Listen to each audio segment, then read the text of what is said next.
Hello guys. सो आज से अपन अपना सिलेबस स्टार्ट करते हैं और आपका जो फर्स्ट चैप्टर है उसका नाम है, देखिए, विद्युत क्षेत्र। तो इसी चैप्टर को स्टार्ट करते हैं और सबसे पहले देखिए, मैं स्टार्ट इस चीज़ से करता हूँ कि कोई भी चीज़ है, दुनिया की कोई भी चीज़ है, अगर आप उसको तोड़ोगे और तोड़ के बिल्कुल अगर छोटा छोटा कर लोगे तो उसका सबसे छोटा जो पार्टिकल होगा वो होगा कण। ठीक है। अगर कण को आगे आप अल्ट्रासोनिक मशीन से तोड़ते हो तो उसके बाद वो अणु में टूटेगा और अणु है वो लास्ट जाके किस में टूटेगा? परमाणु में टूटेगा। ठीक है।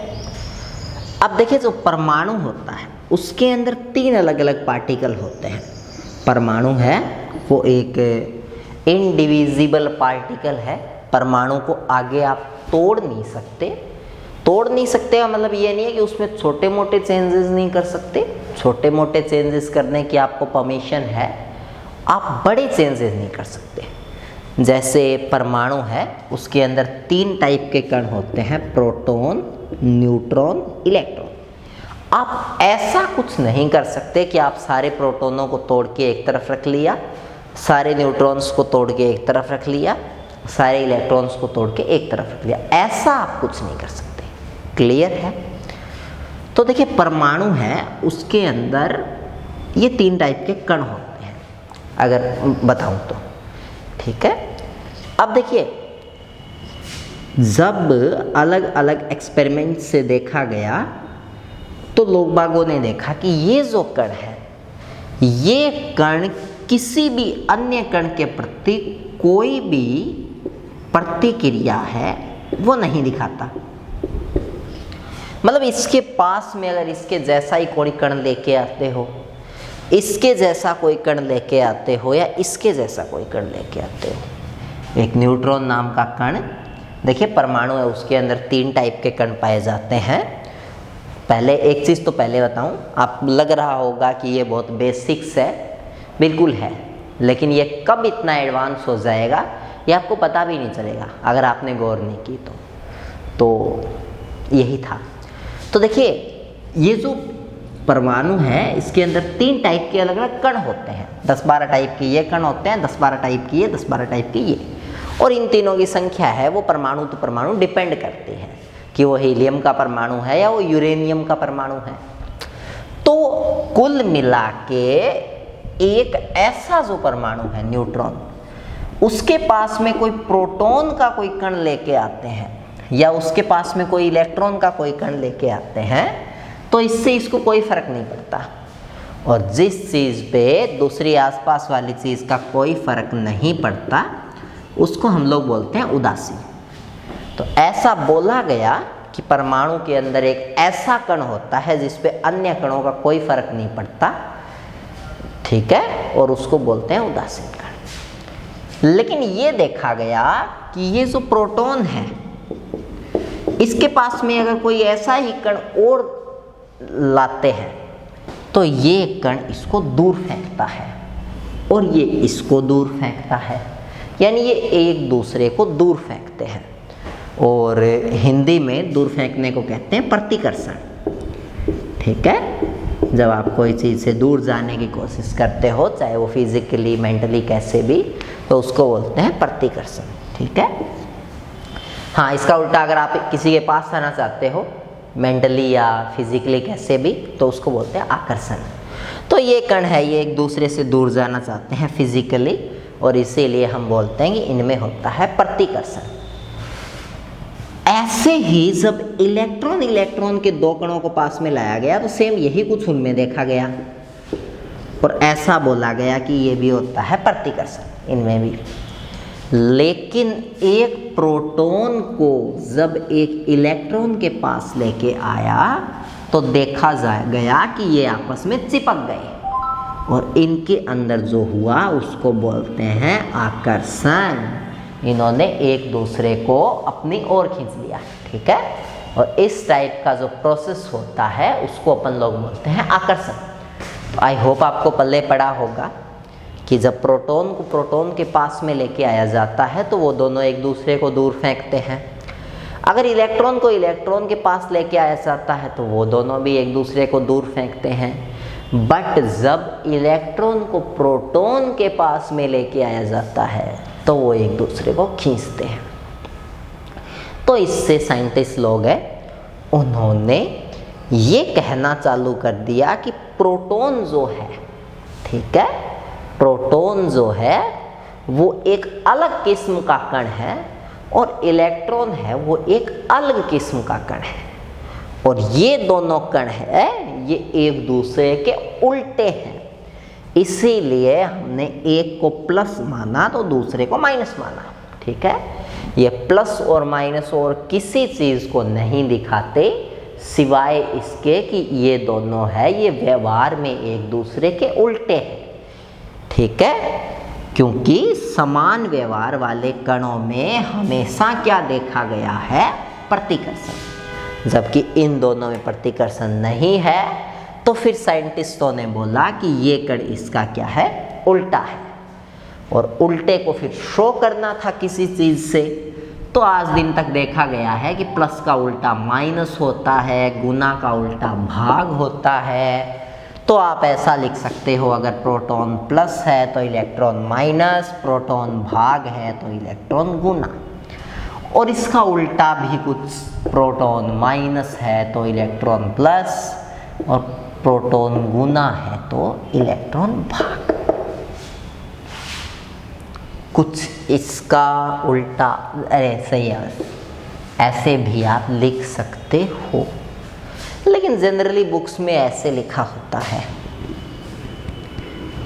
और ये जनरली ऐसे क्यों लिखा होता है, जनरली ऐसे क्यों नहीं लिखा गया शुरू से ही, इसमें दिक्कत क्या थी, ठीक है, या जनरली ऐसा क्यों नहीं लिखा गया शुरू से ही, इसका कारण बताता हूँ। देखिए एक चीज़ बताऊँ, ये प्रतिकर्षण का मतलब होता है एक दूसरे को दूर फेंकना, ठीक है। अगर नॉर्मल भाषा में बताऊं तो भाई सीधी सी बात है, अगर ये बोर्ड है, इस बोर्ड को मैं अपने से दूर फेंकना चाहूं तो मैं इसको उठाऊंगा और एक धक्का देके इसको दूर फेंक दूंगा। और गाइस, फिजिक्स की लैंग्वेज में धक्का देने को कहते हैं बल लगाना, ठीक है। तो कुल मिला के अगर एक प्रोटॉन को दूसरे प्रोटॉन को दूर फेंकना है तो उसे लगाना पड़ेगा प्रतिकर्षण बल। अगर एक इलेक्ट्रॉन को दूसरे इलेक्ट्रॉन को दूर फेंकना है तो उसको भी लगाना पड़ेगा प्रतिकर्षण बल। लेकिन अगर एक प्रोटॉन को एक इलेक्ट्रॉन को पास खींचना है तो इसको लगाना पड़ेगा आकर्षण बल। यानी अगर ये बोर्ड है, इसको मेरी तरफ खींचना है तो इसको ऐसे खींचना पड़ेगा, तो कुल मिला के वहाँ भी लगाना पड़ेगा आकर्षण बल। इतनी बात क्लियर, ठीक है। अब एक चीज़ बताऊँ, देखिए आप 12th क्लास के बच्चे हो तो ऑब्वियसली आपने इतना तो पढ़ा ही होगा कि जो परमाणु होता है वो कुछ ऐसा दिखता है कि उसमें बीच में एक स्ट्रक्चर होती है जिसको नाभिक बोलते हैं, और इस नाभिक के चारों ओर होते हैं इलेक्ट्रॉन्स। एक टाइप से नाभिक को कवर करके रखते हैं इलेक्ट्रॉन्स, कुछ ऐसा मैं बोल सकता हूँ। तो सबसे पहले जब इसको तोड़ने जाएंगे, ये सीधी सी बात है, ये डेस्टर है। इस डेस्टर को अगर मैं तोड़ना चाहूँ, जैसे ये तो टूटने वाली चीज़ ही नहीं है, चलो मैं इसकी बात करता हूँ, ये पेन है। अगर मैं इस पेन को ऐसे तोड़ना चाहूँ तो इसका कांच पहले टूटेगा या इसके अंदर रखी हुई रिफिल, ऑब्वियसली कांच पहले टूटेगा। तो ऐसे ही अगर मैं इसको तोड़ना चाहूँ न्यूक्लियस को, तो पहले क्या टूटेगा, इलेक्ट्रॉन, और इलेक्ट्रॉन यहाँ से तोड़ के बाहर निकाल देंगे, और जो नाभिक जो बच जाएगी चीज़ें, जैसे अगर इस इलेक्ट्रॉन को तोड़ के बाहर निकाल दिया तो फिर एक इलेक्ट्रॉन और नाभिक बच जाएंगे, और अगर एक इलेक्ट्रॉन को और तोड़ के बाहर निकाल दिया तो फिर सिर्फ नाभिक बच जाएगा। इलेक्ट्रॉन को तोड़ के बाहर निकाल सकते हैं। अच्छा एक चीज़ बताओ, किसी चीज़ को अपनी तरफ खींचने के लिए जो बल लगाते हैं उसको बोलते हैं आकर्षण बल, और कोई चीज़ को दूर धकेलने के लिए जो बल लगाते हैं उसको बोलते हैं प्रतिकर्षण बल। अच्छा, एक चीज़ बताऊं आपको, देखिए दुनिया में बहुत टाइप के बल कण आपस में लगाते रहते हैं, हमें दिखता नहीं लेकिन वो आपस में लगाते हैं। देखिए ये जो नाभिक है, रियलिटी में आप एक चीज़ बताऊं आपको, ये नाभिक जो है इसके अंदर रहते हैं प्रोटॉन और न्यूट्रॉन और बाहर रहते हैं इलेक्ट्रॉन। अगर ये प्रोटॉन, न्यूट्रॉन और इलेक्ट्रॉन है, ये आपस में अगर कोई बल नहीं लगाते तो ये इलेक्ट्रॉन कब को इसको छोड़ के भाग चुका होता और ये प्रोटॉन, न्यूट्रॉन भी कभी एक दूसरे को छोड़ के भाग चुके होते। रियलिटी में प्रोटॉन इलेक्ट्रॉन को खींच के रखता है, तो प्रोटॉन इलेक्ट्रॉन को भागने नहीं देता और इलेक्ट्रॉन है वो बंधा हुआ इसके बाहर चक्कर लगाता रहता है। जैसे आपने एक कोई मान लो कैटल है, गाय भैंस जो भी, उसको एक जो आपने खूंटा है उसके बाहर बांध दिया और वो उसके बाहर चक्कर लगा सकती है। कुछ ऐसा ही किसके साथ है, कुछ ऐसा ही है आपके इलेक्ट्रॉन्स के साथ, वो छोड़ के नहीं भाग सकते किसको, नाभिक को। अच्छा, वो तो चलो छोड़ के नहीं भाग सकते, क्यों नहीं भाग सकते, क्योंकि प्रोटॉन इलेक्ट्रॉन को खींच के रखता है। आई बात समझ में? ठीक है। अच्छा, एक चीज़ और बताऊं, ये जो प्रोटॉन और न्यूट्रॉन है ये एक दूसरे को छोड़ के क्यों नहीं भागते हैं, क्योंकि गाइस एक रियलिटी में बात बताऊं, प्रोटॉन को धकेलता है, इलेक्ट्रॉन को धकेलता है, प्रोटॉन इलेक्ट्रॉन को खींचता है। न्यूट्रॉन प्रोटॉन के साथ कुछ नहीं करता, न्यूट्रॉन इलेक्ट्रॉन के साथ कुछ नहीं करता, लेकिन प्रोटॉन है वो न्यूट्रॉन को अपनी ओर खींचता है। और ये जिस बल से खींचता है वो बहुत साल बाद ये पता चला कि ये एक थोड़ा अलग टाइप का बल होता है। ठीक है, यहाँ एक बल लग रहा है जिस बल से प्रोटॉन न्यूट्रॉन को खींचे हुए है, और यहाँ एक बल लगा हुआ है जिससे प्रोटॉन न्यूट्रॉन को अपनी ओर खींचे हुए है। लेकिन बाद के स्टडीज़ में ये पता चला कि अगर प्रोटॉन इलेक्ट्रॉन को 1 न्यूटन से खींचता है तो वही प्रोटॉन न्यूट्रॉन को 10,000 न्यूटन से खींचने की पावर रखता है। 10 करोड़ न्यूटन से खींचने की पावर रखता है। मतलब प्रोटॉन न्यूट्रॉन के बीच में जो बल है वो काफ़ी ज़्यादा होता है, किससे, प्रोटॉन और इलेक्ट्रॉन के बीच में। इसीलिए दुनिया में कभी प्रोटॉन न्यूट्रॉन को आप अलग अलग नहीं कर सकते। आप प्रोटॉन से इलेक्ट्रॉन को छुड़ा सकते हैं, वो एक दूसरे को खींचते हैं, बट आपको भगवान ने खींचने वाली मांसपेशियाँ दी है, तो आप इलेक्ट्रॉन को यहाँ से पकड़ो और खींचो, वो चाहे आप सीधा खींचो या चाहे आप मैकेनिकली किसी क्या बोलूँगा इसमें माइक्रो मशीन से खींचो, आप इसको यहाँ से खींच सकते हो और इलेक्ट्रॉन को तोड़ सकते हो। लेकिन प्रोटॉन और न्यूट्रॉन को अलग अलग करने वाली मशीन आज तक नहीं बनी, ये अलग अलग नहीं हो सकते गाइस। और इनको अलग अलग करने के लिए इतना ज़्यादा बल लगाना पड़ेगा कि आप सूरज जैसे लगभग 20-30 करोड़ प्लेनेट है, उनको एक साथ जला दो, तब जाके आप एक प्रोटॉन और एक न्यूट्रॉन को अलग कर सकते हो। तो प्रोटॉन और न्यूट्रॉन को अलग नहीं किया जा सकता, इनके बीच में जो फोर्स लगता है वो काफ़ी अलग टाइप का लगता है, काफ़ी ज़्यादा लगता है। और ये एक बल होता है, इसको बोलते हैं नाभिकीय बल। नाभिकीय बल के बारे में अभी तक ज़्यादा स्टडी नहीं किया गया है। अलग अलग साइंटिस्ट है, उन्होंने अपनी पाई मैसोन कण परिकल्पना अलग अलग परिकल्पना दी है, बट एग्जैक्ट आज तक किसी ने ऐसा नहीं बताया है कि प्रोटॉन और न्यूट्रॉन के बीच में इतना तगड़ा बल कैसे और क्यों लगता है। आई बात समझ में? तो आई होप गाइज आपको पल्ले पड़ा होगा जो मैं कह रहा हूँ। ठीक है, तो आप भूल ही जाओ कि आप प्रोटॉन को न्यूट्रॉन से क्या कर सकते हो, अलग कर सकते हो। ठीक है, हाँ, आप किसको अलग कर सकते हो, इलेक्ट्रॉन को अलग कर सकते हो। ठीक है, अच्छा एक चीज़ बताऊँ आपको, एक चीज़ सुनो गाइस, देखो,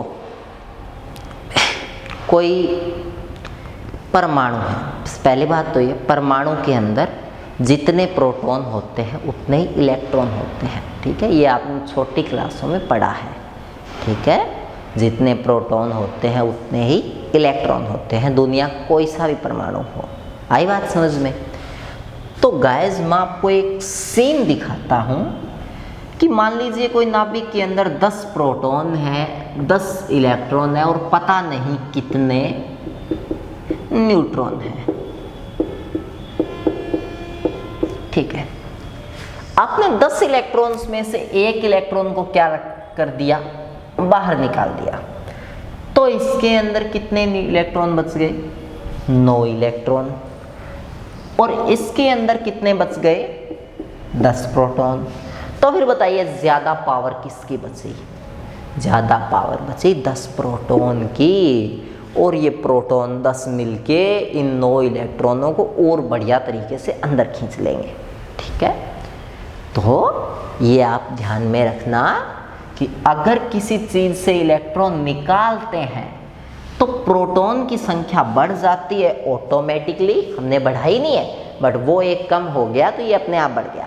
मान लीजिए आपके और आपके फ्रेंड के 10-10 मार्क्स आए हैं, आपके फ्रेंड के अगर 10 में से कट जाता है री इवेल्युएशन में, 9 बच जाते हैं, तो आपके उससे ज़्यादा नहीं आए थे, बट उसके कटने से आपके ज़्यादा हो गए। सेम वैसा ही कुछ केस, ठीक है। तो यहाँ ये इलेक्ट्रॉन एक निकला तो ये प्रोटॉन उस कायदे से ज़्यादा हो गए, ठीक है। तो ये आपको ध्यान में रखना है कि जब किसी चीज़ से इलेक्ट्रॉन को निकाला जाता है तो उसमें ज़्यादा प्रोटॉन बच जाते हैं, और प्रोटॉन प्लस का होता है तो वो पार्टिकल प्लस आवेशित बन जाता है, और प्लस को हिंदी में कहते हैं धन, तो वो पार्टिकल धन आवेशित बन जाता है। धन आवेशित का मतलब ऐसी चीज़ जिसके अंदर इलेक्ट्रॉन कम है, उससे इलेक्ट्रॉन निकल चुके हैं। अब अगर कभी भूला भटका कोई इलेक्ट्रॉन इसके पास आ जाए तो प्रोटॉन ज़्यादा है, प्रोटॉनों के पास बहुत ज़्यादा खींचने की क्षमता है, वो उस इलेक्ट्रॉन को खींच लेंगे अपने अंदर और संख्या को बराबर कर देंगे, ठीक है। तो ये आपको ध्यान में रखना है कि अगर कोई पार्टिकल धनावेशित होता है तो उसमें इलेक्ट्रॉन की भूख होती है, क्योंकि उसमें अभी प्रोटॉन ज़्यादा है और वो प्रोटॉन ये चाहते हैं कि हम अपने इलेक्ट्रॉन्स को कब्जे में कर लें जितने हमारे एरिया में आए, ठीक है। तो ऐसा आपको ध्यान में रखना है, ऐसे मटेरियल को बोलते हैं धनावेशित मटेरियल, ठीक है। अगर मैं इंग्लिश में बात करूं तो उसको बोलते हैं पॉजिटिव चार्ज्ड, ठीक है, मटेरियल। पल्ले पड़ा गाइस कुछ, ठीक है। किसी पार्टिकल को ऋणावेशित कैसे करें, किसी चीज को ऋणावेशित कैसे करें? अगर किसी चीज से आप प्रोटॉन को निकाल दो तो वो चीज आपकी क्या हो जाएगी, वो चीज आपकी ऋणावेशित हो जाएगी, क्योंकि अगर किसी चीज से प्रोटॉन निकाल देंगे तो फिर नंबर किसका ज़्यादा बच जाएगा, नंबर ज़्यादा बच जाएगा उसके अंदर इलेक्ट्रॉन्स का, सही बात है। और अगर किसी चीज़ के अंदर इलेक्ट्रॉन्स का नंबर ज़्यादा बच जाएगा तो ऑब्वियसली वो चीज़ कैसी हो जाएगी, ऑब्वियसली वो चीज़ हो जाएगी ऋणावेशित। लेकिन गाइस अभी तो मैंने बोला कि प्रोटॉन और न्यूट्रॉन के बीच में इतना बड़ा फोर्स होता है 10,000 गुना कि आप 20-25 हज़ार या 20-25 करोड़, देखिए ये बहुत बड़ी एनर्जी है, इससे भी बड़ी अगर मैं 250 करोड़ 2500 करोड़ बोलूँ तो भी ये डेटा कम है। प्रोटॉन और न्यूट्रॉन को तोड़ना संभव ही नहीं है, मुमकिन ही नहीं है, ठीक है। आज इसके लिए जो वैल्यू निकल के आता है वो अनडिफाइंड आता है, अनंत वैल्यू, इतना वैल्यू जितना वैल्यू सोच भी नहीं सकते, ठीक है। तो अभी मैंने बोला प्रोटॉन और न्यूट्रॉन को तो तोड़ ही नहीं सकते, और अगर तोड़ ही नहीं सकते तो फिर प्रोटॉन को तोड़ के बाहर कैसे निकालेंगे? तो गाइस प्रोटॉन को नहीं तोड़ सकते, तो फिर किसी चीज़ को ऋणावेशित कैसे करो? भी ज़रूरी थोड़ी है कि किसी चीज़ को तोड़ के ही कम किया जाए। जैसे आपके 10 नंबर आए और आपके दोस्त के भी 10 नंबर आए। अब अगर आपको बड़ा बनना है तो ये ज़रूरी थोड़ी है कि आप अपने दोस्त का 1 नंबर कटवाओ, आप 9 करो उसके, नहीं, आप अपना 1 बढ़वा लो। तो कुछ वैसा ही सीन, अगर किसी चीज़ के ऊपर ऋणावेश लाना है, उसको ऋणावेशित करना है, उसके ऊपर चार्ज, नेगेटिव चार्ज लेके आना है, तो कहीं से एक इलेक्ट्रॉन पकड़ के और उसके ऊपर लाद दो। अब 10 प्रोटॉन और 10 इलेक्ट्रॉन तो कैंसिल कर देंगे एक दूसरे को, और ये जो फालतू का इलेक्ट्रॉन है ये उस चीज़ को कैसा बना देगा, ऋणावेशित।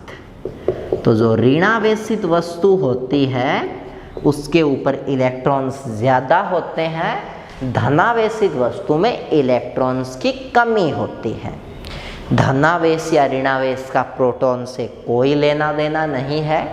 आप प्रोटॉन को बाहर निकाल के या प्रोटॉन को अंदर भेज के भेज ही नहीं सकते, आप ऐसा कर ही नहीं सकते। आप सिर्फ इलेक्ट्रॉन्स के साथ डील कर सकते हो। अगर आपने किसी चीज़ के अंदर इलेक्ट्रॉन्स का नंबर बढ़ाया तो उस केस में वो चीज़ ऋणावेशित हो जाएगी।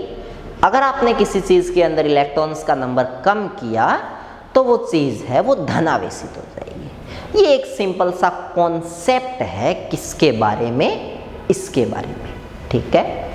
अब एक चीज़ बताऊं, देखो ये आप 1 इलेक्ट्रॉन इस पे ज़्यादा लेके आए तो इससे इसके अंदर ये नेगेटिव पावर ज़्यादा हो गई, और इस नेगेटिव पावर को ही कहते हैं आवेश, ठीक है। देखिए एक मतलब प्रोटॉन और इलेक्ट्रॉन दोनों के पास किसी चीज़ को खींचने या धकेलने की शक्ति है, और उस शक्ति को कहते हैं आवेश, ठीक है।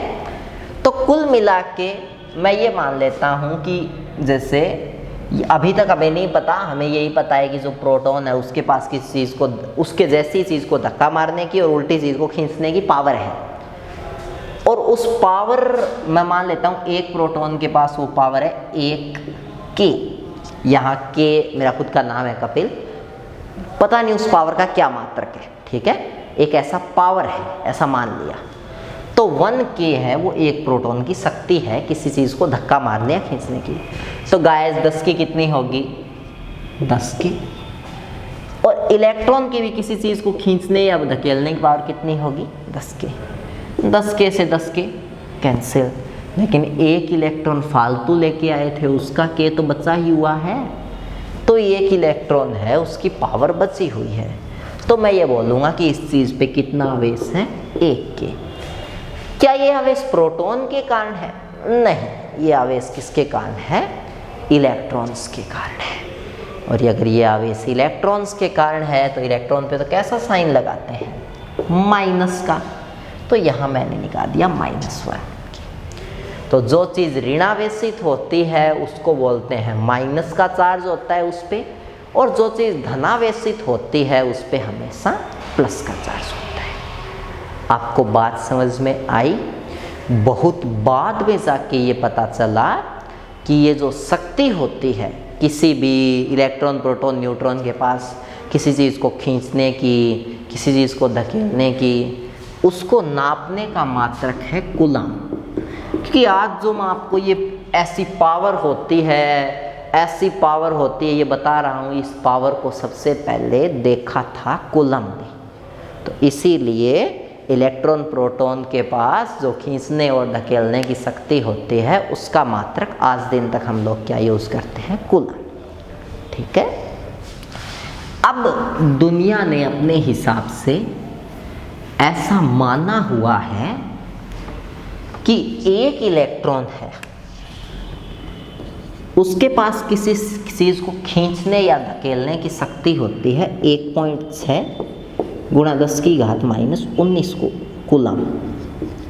ये ऐसा कैसे मान लिया? देखिए ये डेटा बहुत सालों की मेहनत के एक्सपेरिमेंट से आया है। इसको एक क्यों नहीं माना?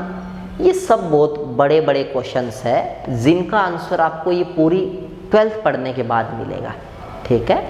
एक बार के लिए आप इतना समझो कि जो इलेक्ट्रॉन के पास खींचने की क्षमता होती है किसी प्रोटॉन को और धकेलने की बराबर होती है भी, इलेक्ट्रॉन प्रोटॉन को उसी क्षमता से खींच सकता है और दूसरे इलेक्ट्रॉन को उसी क्षमता से धक्का मार सकता है। ठीक है, कभी ऐसा नहीं होता कि इलेक्ट्रॉन खींच तो अलग ज़्यादा बल लगा के रहा है और छोड़ कम बल लगा के रहा है, ऐसा कभी भी नहीं होगा। ठीक है, तो एक इलेक्ट्रॉन के ऊपर आवेश होता है इतना, लेकिन ये इलेक्ट्रॉन का आवेश है और इलेक्ट्रॉन के ऊपर हमेशा क्या लगाते हैं, माइनस। ऐसे ही एक प्रोटॉन है, उसके पास भी इतनी क्षमता होती है खींचने की या छोड़ने की किसी चीज़ को, तो वो 1.6 × -19 कूलम। न्यूट्रॉन है वो ना तो किसी चीज़ को खींचता और ना किसी चीज़ को छोड़ता, तो न्यूट्रॉन के पास कोई शक्ति नहीं होती किसी चीज़ को खींचने या छोड़ने की, और वो होता है 0 कूलम। तो ये तीनों डेटा है, ये आपको एकदम मैं बोलूँ ये आपको एकदम रैपिड अप करने हैं, एकदम याद रखने हैं। ठीक है, पल्ले पड़ा होगा आपको कुछ गाइस, मैं क्या बोल रहा हूँ, कर लोगे इतना? ठीक है। अच्छा, एक क्वेश्चन बीच में रह गया था कि ये इन पे गुणा भाग क्यों नहीं लगाया। ठीक है, सबसे पहले तो देखिए गुणा भाग है वो अलग अलग कंट्री में अलग अलग रिप्रेजेंटेशन रखते हैं। हम गुणा ऐसे लिखते हैं, कोई लोग ऐसे लिखते हैं, तो गुणा भाग तो उसके कारण नहीं लगा। और वैसे भी गुणा भाग की चीज़ें फॉलो नहीं करती।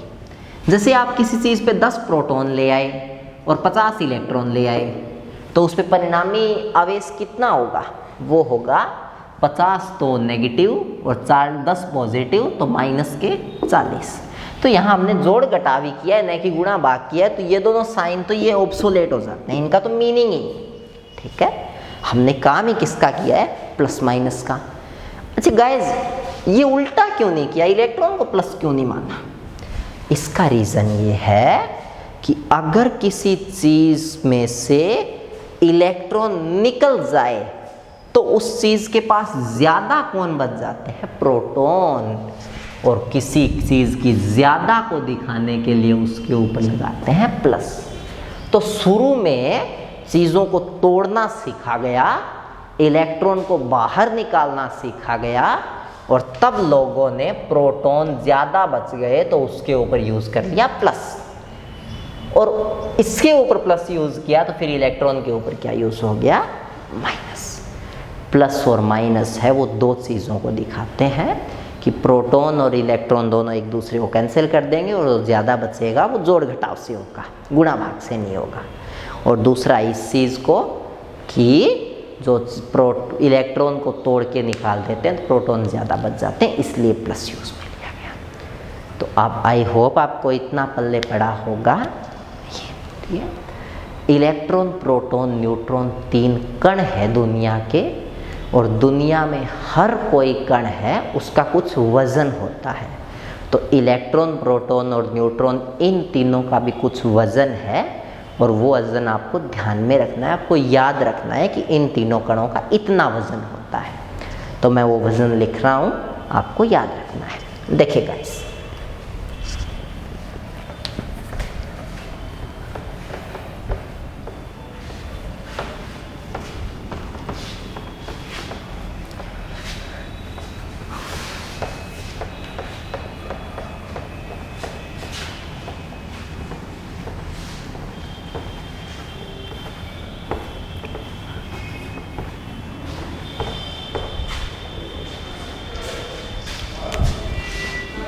देखिए एक जो प्रोटॉन है उसका भार होता है 1.672 इंटू 10⁻⁻27 kg। ये बहुत हल्के पार्टिकल है।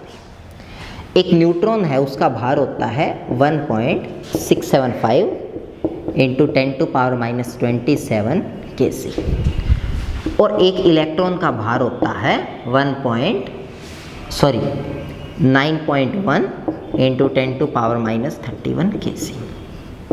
माइनस में पावर जितनी होती है वो चीज़ रियलिटी में उतनी छोटी होती है। तो इस आधार पे देखा जाए तो इलेक्ट्रॉन दुनिया का सबसे हल्का कण है, ठीक है। और प्रोटॉन और न्यूट्रॉन है उनका वजन लगभग बराबर है। न्यूमेरिकल्स में हम लोग इतना ही यूज़ में लेते हैं 1.67, 3 डिजिट तक यूज़ में नहीं लेते। तो इसीलिए प्रोटॉन और न्यूट्रॉन है उनका भार बिल्कुल क्या है, बराबर है। लेकिन अगर कभी बहुत डीप पूछ लिया जाए तो उस केस में आपको याद रखना है कि न्यूट्रॉन थोड़ा सा, बिल्कुल थोड़ा सा भारी होता है किससे? प्रोटॉन से। बाकी आपके लेवल तक दोनों बिल्कुल क्या है? समान भार होते हैं। तो आई होप प्रोटॉन और न्यूट्रॉन है इनका भार समान होता है, जबकि इलेक्ट्रॉन और प्रोटॉन है इनका चार्ज समान होता है। लेकिन इलेक्ट्रॉन के चार्ज की जो नेचर है वो प्रोटॉन के चार्ज की नेचर की उल्टी होती है। तो एक को प्लस से रिप्रेजेंट करते हैं और एक को माइनस से रिप्रेजेंट करते हैं। तो इस वीडियो के अंदर इतना ही गाइस। आई होप आपको ये अच्छे से पल्ले पड़ा होगा जो आज आपको समझाया, और ठीक है, तो आप इसको अच्छे से पढ़ना और बाय बाय।